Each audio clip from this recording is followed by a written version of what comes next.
The final walk was silent. Heavy boots moved down a long hallway at San Quentin State Prison, the sound echoing off cold green walls. The inmate's hands were cuffed. His face was calm, but his eyes were wide. Behind thick doors, other men on death row listened, holding their breath. Everyone inside knew what this meant. An execution was about to happen. In a small room nearby, witnesses waited. Guards checked their watches. The prison felt frozen in time. This was the moment San Quentin had become famous for: death row, executions, and fear that never truly left. Then a loud buzzer sounded. The execution began. And deep inside the prison, something else was already starting to move: quiet anger, old gang ties, and long memories from the streets of Los Angeles and Oakland. Because every execution at San Quentin never ended with just one life. It always shook the whole prison.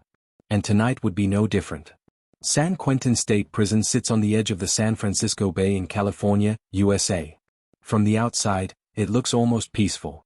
Water glistens nearby. Hills rise in the distance. Cars pass on the highway. Inside, it is one of the oldest and most dangerous prisons in America. San Quentin holds some of the state's most serious offenders. For decades, it was home to California's death row. Men sent here often came from violent streets, especially from Los Angeles and Oakland. They brought more than their crimes. They brought rivalries. They brought gangs. They brought war.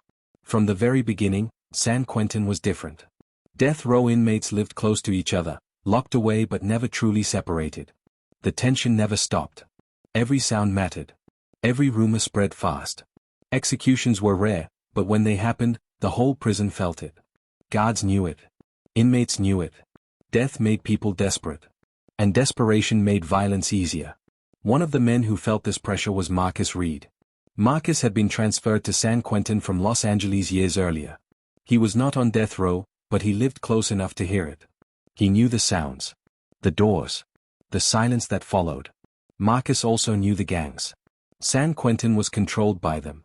Different groups ruled different spaces. Who you talked to, where you stood, even how you walked mattered. If you came from Los Angeles, people wanted to know which streets. Which side. Which enemies. If you came from Oakland, the questions were the same.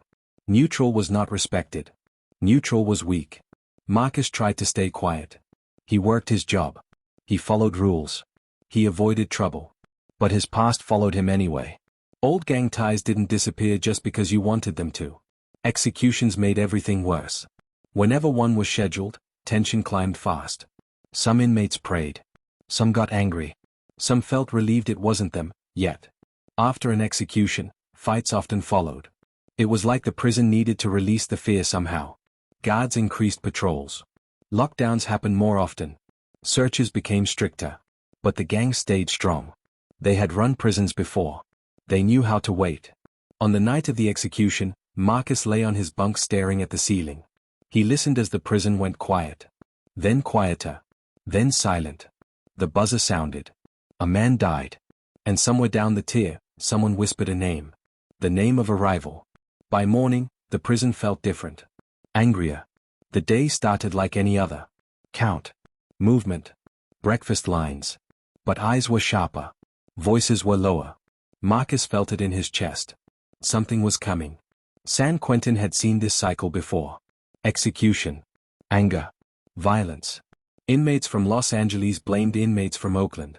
Oakland blamed Los Angeles. Old street wars woke back up inside concrete walls. Guards watched closely, but they were always outnumbered. During yard time, Marcus saw groups forming. The same faces. The same spacing. It was not random. It was planned.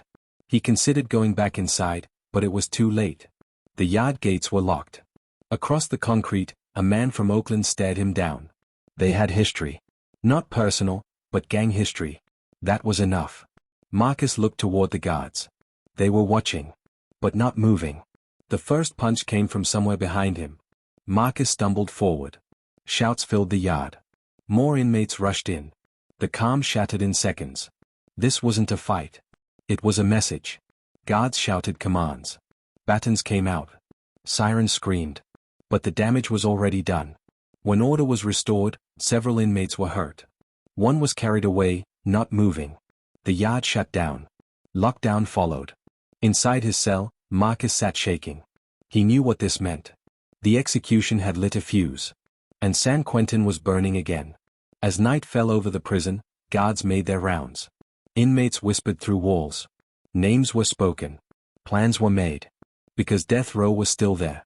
Executions would come again. And every time they did, San Quentin would remind everyone why it was one of the most feared prisons in America. And this was only the beginning. The lockdown after the yard fight lasted longer than most. At San Quentin State Prison, long lockdowns meant time moved slowly. Cell doors stayed shut. The lights stayed on all night. Meals came through small slots, cold and quiet. Men talked through walls and vents, sharing rumors and whispers. Everyone knew why this lockdown felt different. An execution had happened. And whenever someone was executed at San Quentin, the prison never stayed calm for long. Marcus Reed sat on his bunk, his back against the wall, knees pulled close.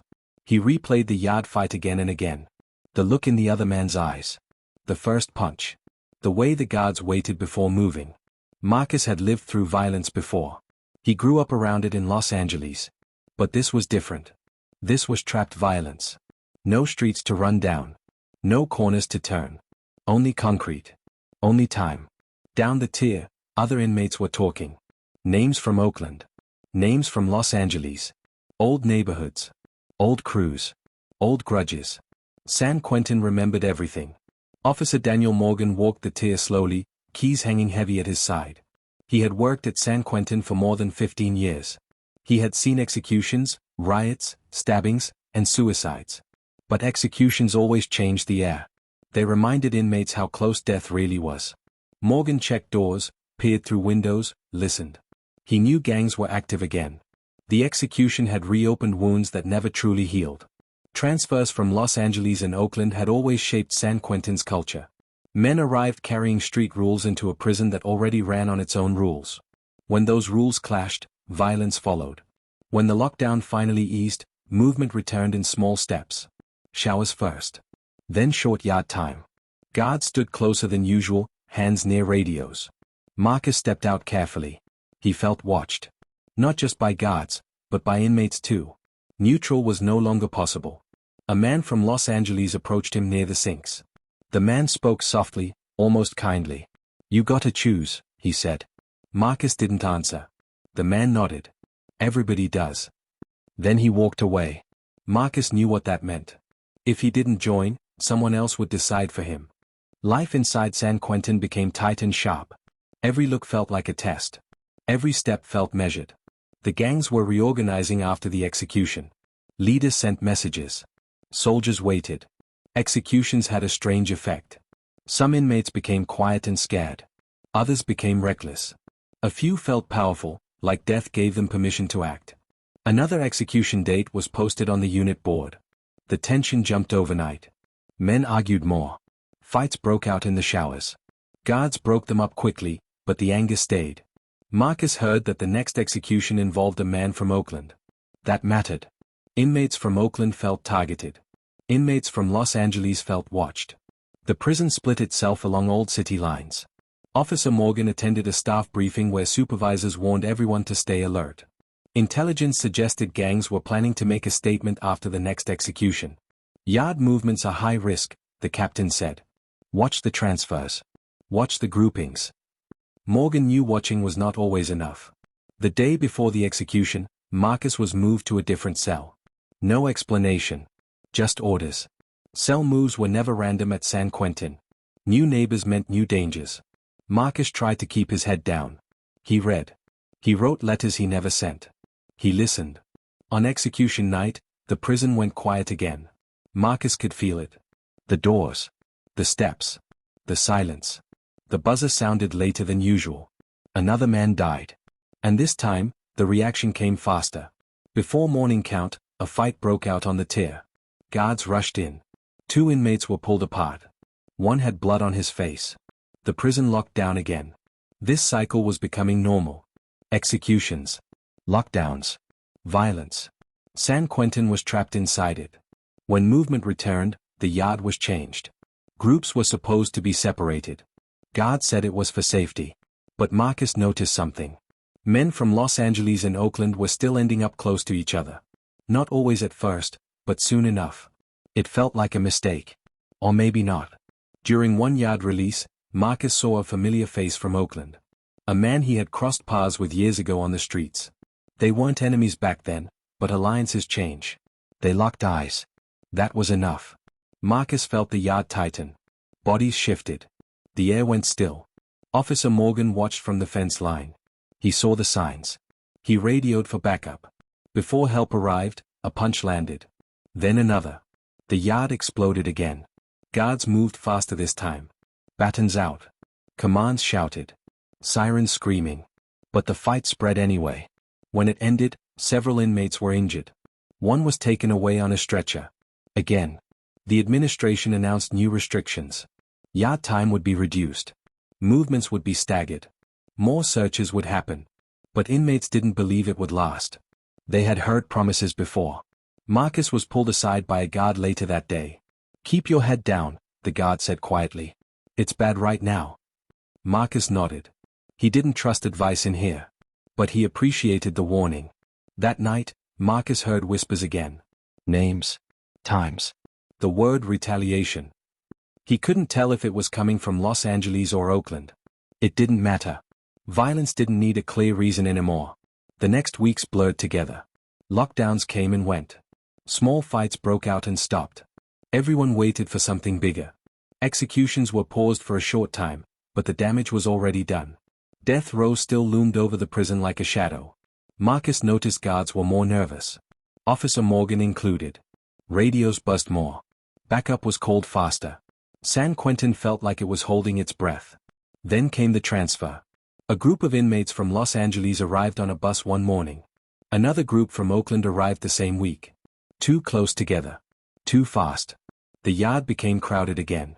Marcus felt his stomach drop when he saw familiar colors and familiar faces filling the same space. Officer Morgan felt it too. He raised concerns to his supervisor. "We're stacking rivals," he said. The supervisor sighed. "We don't have space." Space had never stopped violence before. The next yard release was tense from the start. Guards watched closely. Inmates stood apart. Marcus stayed near the wall, hoping to disappear. Across the yard, a group from Oakland gathered. Someone shouted. Marcus didn't see who threw the first punch. He only felt the wave of bodies rushing. This fight was bigger than the others. More men joined. The noise was louder. The anger felt older. Guards rushed in, but the crowd was thick. Batons swung. Orders were shouted. Then Marcus heard it. A sound he never forgot. A gunshot from the tower. The yard froze. An inmate dropped.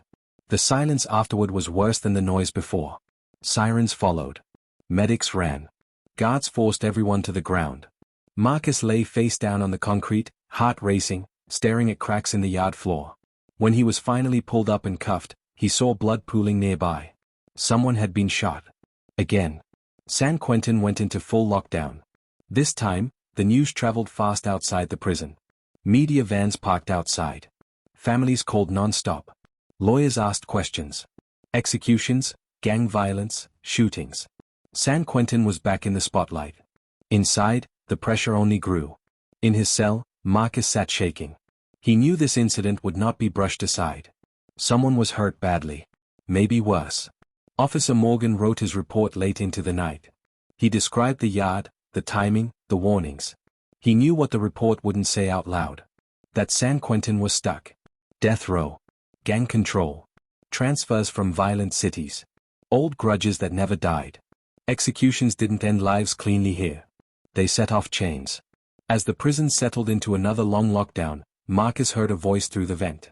Next time, the voice said, "It won't stop with one shot." Marcus closed his eyes. Because he knew the truth. San Quentin wasn't calming down. It was building toward something worse.